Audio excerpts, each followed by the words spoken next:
O God, grant that we may not so much seek to be consoled as to console, to be understood as to understand, to be loved as to love.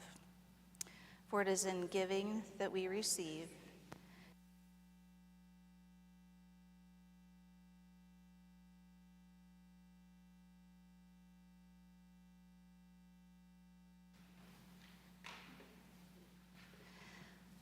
Well, is it well with your soul? Thank you, Joelle. But that's a really good question. Is it well with your soul? And anytime we open our Bibles, we practice asking this question all the time. But who is this text written to? So the book of Kings, who's hearing it? Who's listening to it? What message do they need to receive? So if you have a study Bible, it will likely tell you that the book of Kings was written to the people of God during an exile, right?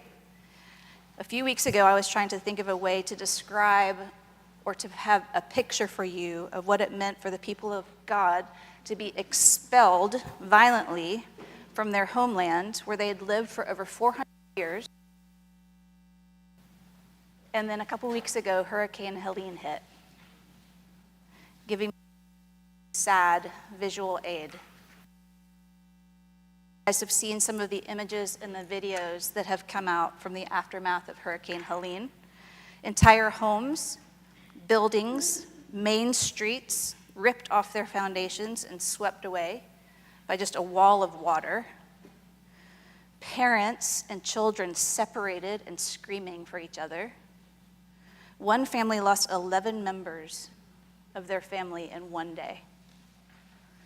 To date, at least 250 people have died since that storm, with hundreds more still missing and unaccounted for. Search and rescue teams continue to find bodies and parts of bodies in trees. And yesterday, I read an article about the massive spike in suicide attempts in Helene survivors, and you can, of course, understand why. Because these people literally have nothing left to their name. And so one day things are fine, and the next day they have to leave their homes and watch their land, their culture, their schools literally swept away. So what will this Thanksgiving look like for them this year? Where will they gather? These people have become exiles in their own lives. And they have to wonder, what's going to become of us? Is this our lives now? Will it ever be well again? So something equally traumatic has happened to the people of Israel. That violent, that displacing. But it's not a violent flood caused by a hurricane, it's a violent flood of their enemies. The Assyrians and the Babylonians, they came against Israel, they breached their walls, they sieged and plundered their cities, they burned everything to the ground when they left.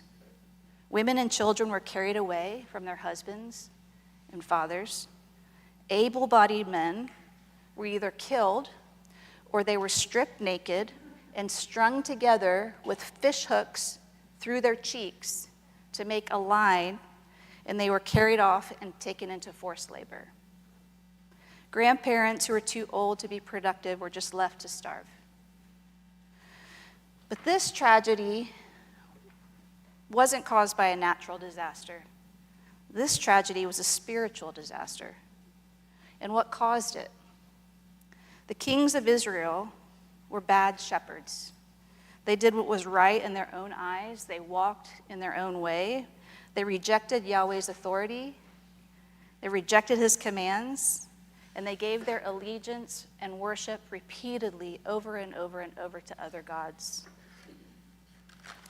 Okay, so these people now, these exiled Israelites, are spread and scattered all over the Babylonian Empire.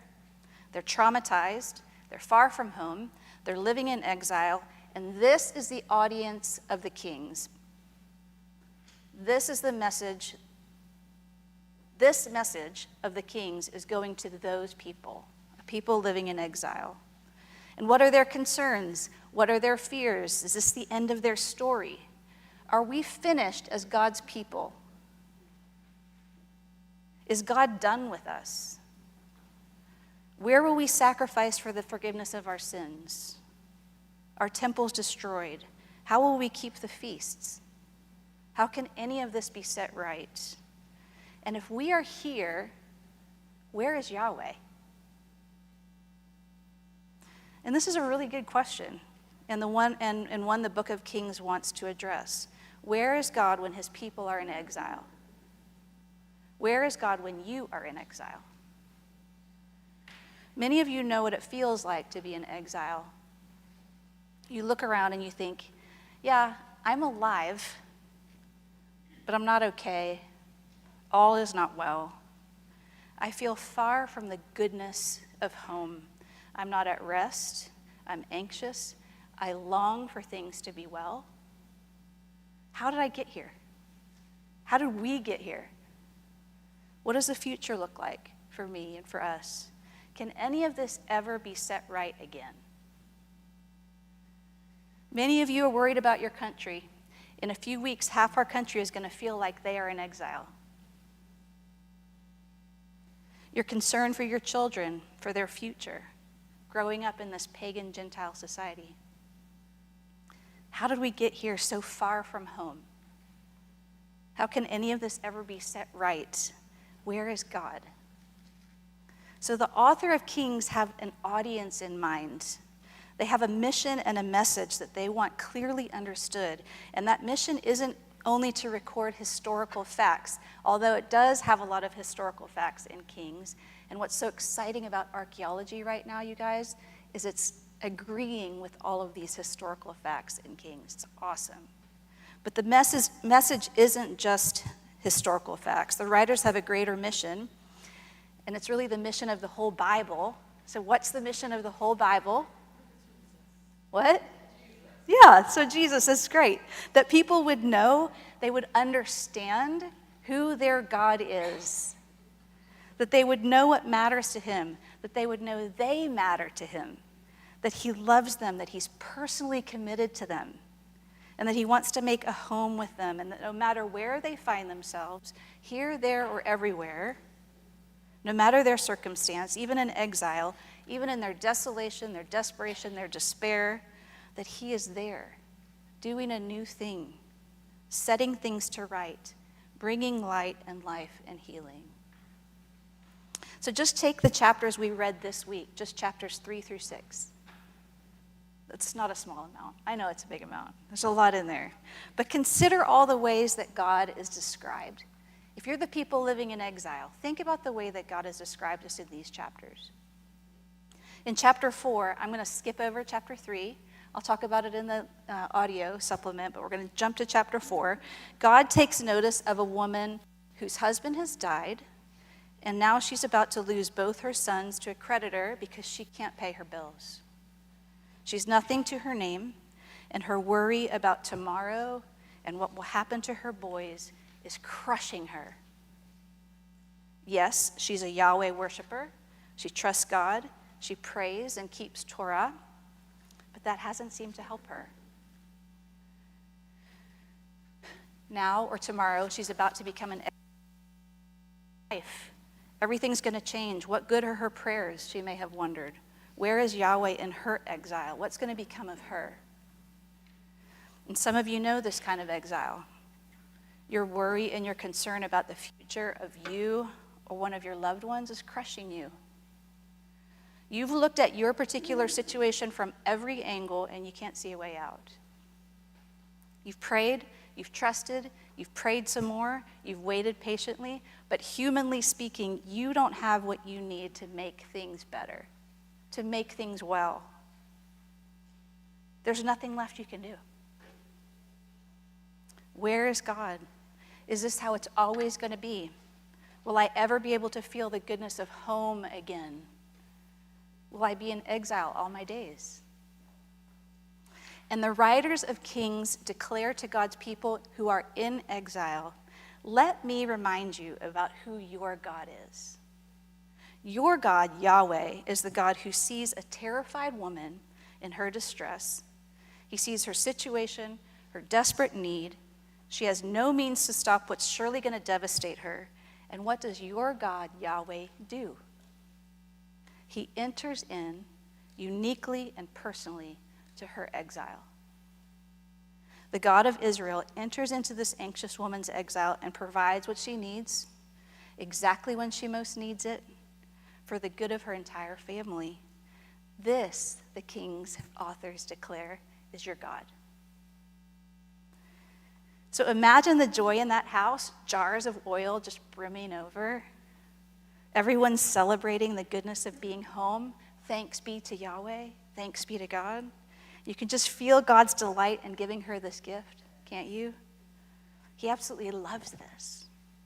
He sees, he enters in, he restores the joy and goodness of being safely home. It's what God does. It's what he loves to do. So immediately after that, in verse 8, the writers of Kings bump right against it, verse 8.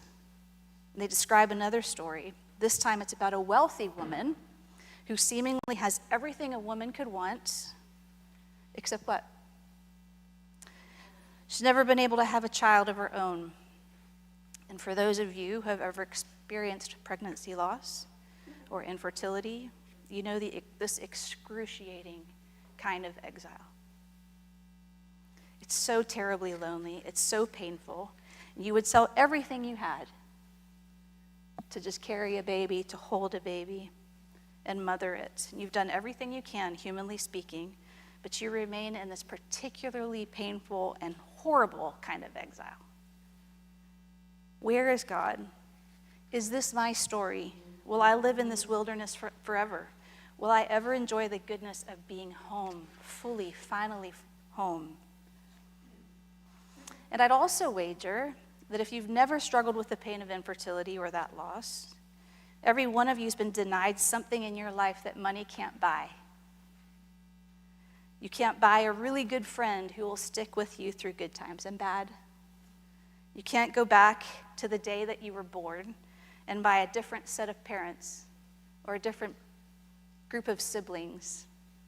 You can't buy your way out of your depression or your addiction. You can't buy your husband's fidelity or good character or work ethic. You can't buy a guarantee that your children will grow up to love God or marry someone who loves God. You can't buy the assurance that everything will turn out okay in this life. You may be a woman who has everything a woman could want, but you can't buy that. And so what does Israel's God do for this woman in her particular kind of exile? What do the writers of Kings want God's people to understand about who their God is and how he universally and consistently loves to operate? Okay, so the text says that God sees this generous, faithful woman, and notice, and I'm sure you did notice, that she never speaks of her loss out loud. She's long past expecting that this could be something that might become true for her, that she could become a mother. And in fact, when Elisha asks how he can repay her kindness, what does she say? She says in verse 13, I have everything. I have a home here with my people. But God sees her, and he enters into her particular exile uniquely and personally, and he gives her a child. One of the reasons I love that show, The Chosen, so much is because of how delighted Jesus is when people are healed or restored. Jesus is so happy when people are happy. And if Jesus is the perfect image of his Father, then it also makes our Father so happy to give good gifts to his children. Is that the image of the Father that you have in your mind? Maybe that the exiles had in their mind? Someone who's utterly delighted in caring for his children. Someone who loves his family to experience the goodness of being truly, fully at home. But wait, this story continues. and it's not happy. Verse 18, chapter 4, the most beloved son, he grew up. The Hebrew word used here for son is Elem, E-L-E-M, which basically means a boy who's just had his bat mitzvah. So he's transferred from the supervision of his mother to the supervision of his father, which is why he's working out in the field. He gets a headache. Of course, his father sends his son home, and he dies at home in his mother's arms. Is there a more terrible exile than the loss of an only child? Or any child? Where is Yahweh in this? Why would God give something so good to this woman, so unexpectedly and profoundly wonderful, only to take it away 12 years later? Surely this pain that she felt now, today, was far worse than that dull ache of not having a child before. And so into this new, terrible, unwanted exile, she goes. And I have to wonder, why is this story in the Bible? What do the writers of Kings want the people of God living in exile, in that confusion and loss and questioning? What do they want us to understand? And I think it's that God sees this woman in her unwanted exile, especially painful exile. And again, he's going to enter into her particular situation uniquely and personally. So this woman has nowhere to go. Her son is dead. And so she leaves her house and her boy and travels north for 15 miles into the mountains. So this would have been a day's journey. A day's travel up to Mount Carmel, where Elisha is. And as the news unfolds, Elisha tells his servant, okay, you take my staff, you go back with this woman to her house, put my staff on the boy's head, ... And so Elisha travels 15 miles back south, back to Shunem with the woman, and he does exactly what Elijah told him to do, and what happens? Doesn't work. Nothing happens. The boy is still dead. So another day is gone. Another day is lost. Another day is wasted. And where is God's man? Where is Elisha? Why has he not come himself? The boy is now 2 days dead. Why doesn't he come? Does this story sound familiar? Here in the Old Testament, right, we have something that's going to happen with Jesus. If you were only here, Jesus, Lazarus wouldn't have died. You could have saved him. You could have healed him. Why did you linger? Why did you tarry? Same situation that we see here, which is always fun to see these little patterns as we go. But you guys also know this feeling. Why is God so long in coming? Where is the help? Will it ever come? Is it too late? Is this really how it's going to be? Waiting hour after hour in the dark and the dread and the helplessness. So finally, verse 32, chapter 4, Elisha comes to the house. He comes from Carmel. It's been a whole extra day. Now it's the third day. And he takes the boy to his upper room, carries him up to the upper room, closes the door, and he starts to pray to Yahweh. And the details in this story are really stunning. I'd love to have 5 sessions just in this story alone. But Elisha stretches out his body over the boy, mouth to mouth, eye to eye, nose to nose. It's just so personal, isn't it? And the boy's body starts to warm, and then he sneezes. And then Elisha gets up and he walks around the room and he prays some more. And he does it again. He stretches out over the boy, and there's another sneeze. And he repeats it again and again and again 7 times. The praying, the stretching, the sneezing, and finally at the 7th sneeze, the boy is fully restored, and Elisha returns him to his mother. Now, you guys have all been students long enough that you can recognize that number 7, right? So importantly to notice that it's God doing this work. Elisha's praying, stretching, mouth to mouth, eye to eye. Never mind, you guys know the cleanliness things in the Hebrew for 3 days. Okay? Kind of personal.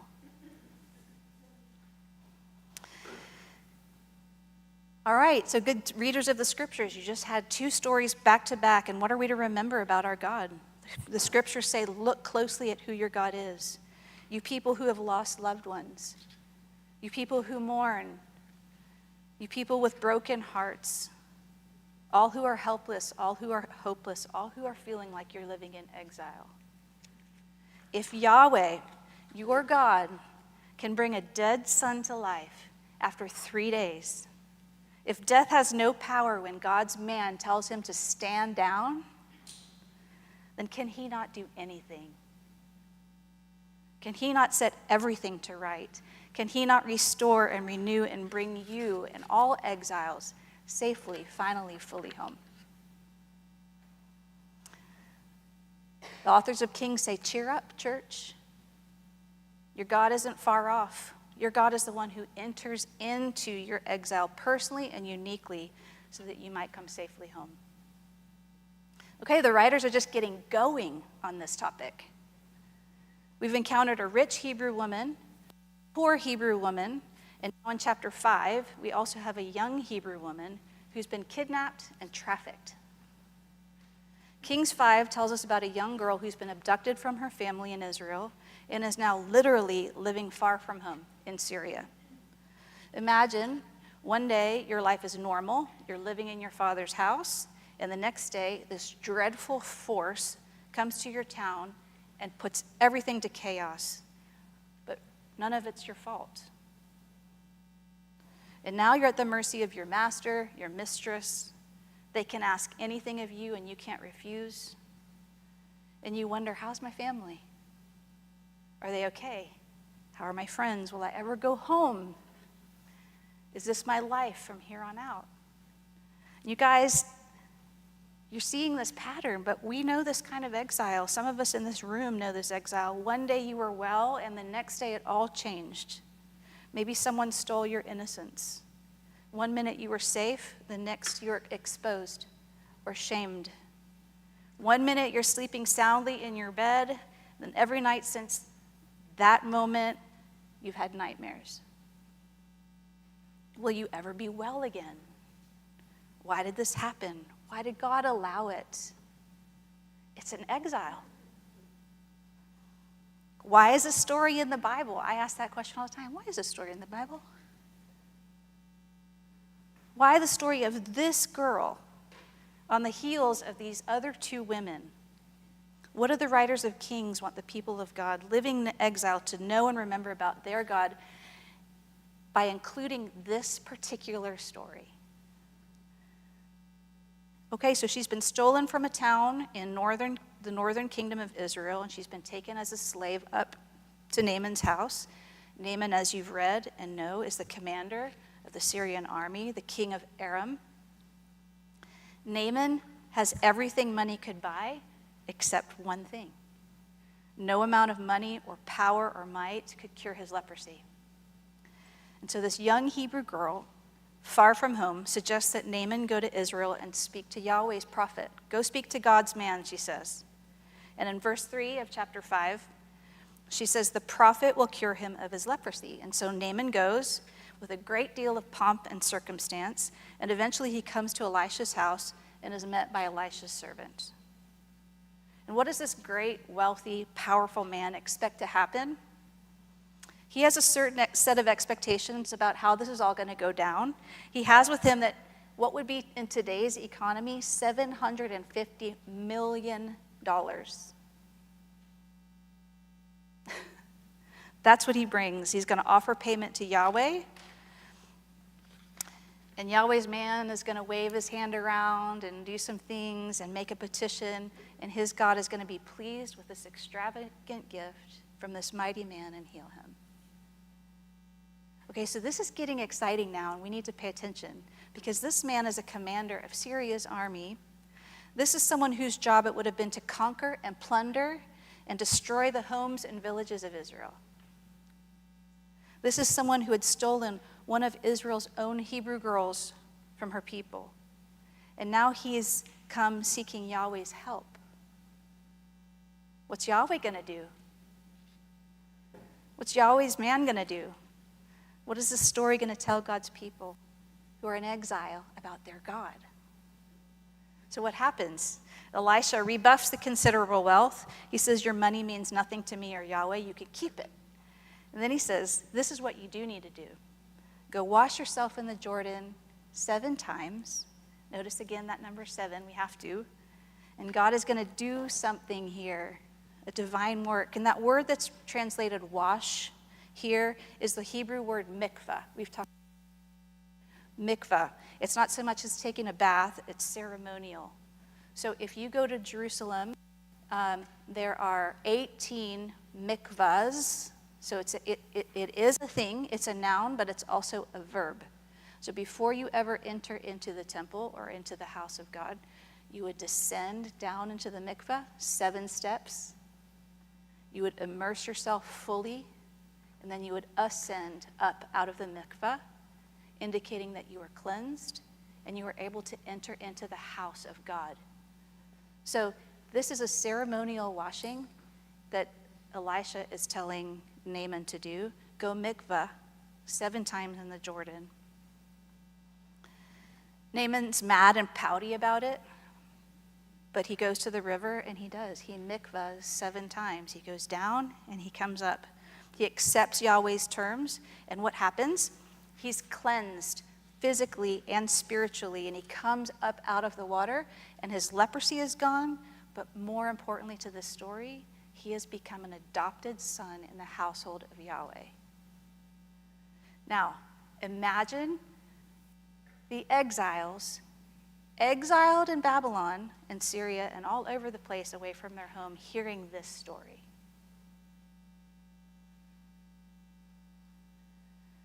This is not only Yahweh agreeing to heal an enemy, but he's also going to welcome him into the family.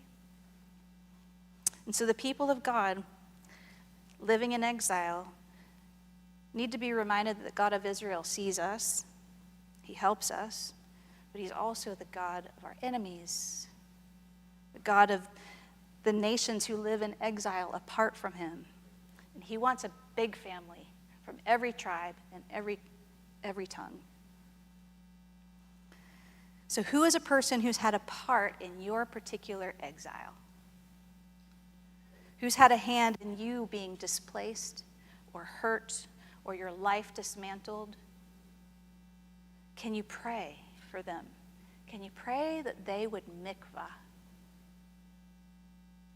and come home? Maybe not necessarily to you, but to God. Okay, we have no idea if this young girl ever made it home to Israel. Did she ever see her family again? Did she marry a man from Aram? But what do we know about Naaman? He was a changed man. His loyalties now lay with Yahweh. God was going to do a new thing through him. Okay, almost there. So this concept of the Gentiles being grafted in, we see this idea of Gentiles declaring their allegiance to the God of Israel, becoming part of Israel, part of the family of God, by faith alone, not by race, not even by circumcision. This is by no means a New Testament innovation. It doesn't just happen when we move to the New Testament. Here it is in 2 Kings, over 800 years before Christ was born. This is who God is. It's who he's always been. He wants all people. And so God's people in exile, what are they to remember? They don't need to be in their land to have access to their God. If Yahweh's going to hear Naaman's prayers in Syria, then he'll also hear his people's prayers wherever they are. Okay, so finally we have to wrap up this incredible story of Elisha and his servant and the angel armies in chapter 6. I mean, it's an amazing story. And it's as if the writers want to make very, very sure that no one has missed this very important memo about God. Though there are particular threats and certain exiles that you face in this life, and they're very, very real, There's something equally as real and equally as present and equally as true, and that is that Yahweh's word, God's word, commands the fiery armies of the heavenly realm. And we need to remember that. The armies of the gods of Babylon or Assyria or any age, the principalities and powers in our age, they can rattle their sabers. But the reality of King 6 is that nothing can separate the people of God from his loving concern. No enemy on earth or in heaven can plunder God's home. No power can steal or destroy those who belong to God. This is a reality, chapter 6, telling the people in exile. And God's man here in chapter 6, Elisha, he had the faith and the eyes to see that reality. And so did God's man Jesus. On the night Jesus was betrayed, he knew there was a heavenly army of chariots and horses surrounding the hills of Jerusalem. He could have commanded them to rescue him from the most horrific exile that was the cross. But he didn't. Why? So he can bring you and me and all those who love him from every nation and every tribe safely home to God. Jesus voluntarily, personally entered into our exile. He was a man of sorrows. And even Jesus, you guys, he prayed our prayers. He said, Father, is this how it's going to end for me? Is there another way? Not my will, but yours be done. And the silence was deafening. And so God's man stretched out his arms on the hardwood of a cross, broken and bleeding and full of love and forgiveness, to bring you and me and his people home to God. So for those of you who are living in your own particular exile now, know this. Like the women in Kings 4 and Kings 5 and Naaman, God sees you. He will keep you. He will restore all that the locusts have eaten. And he's already given you the most precious gift that you could never ask for yourself, himself. Friends, may the Lord bless you and keep you this week. And may his word bring you light to your path and life to your heart as he's bringing you safely home. Amen. From whom all blessings flow, praise him, all creatures here below.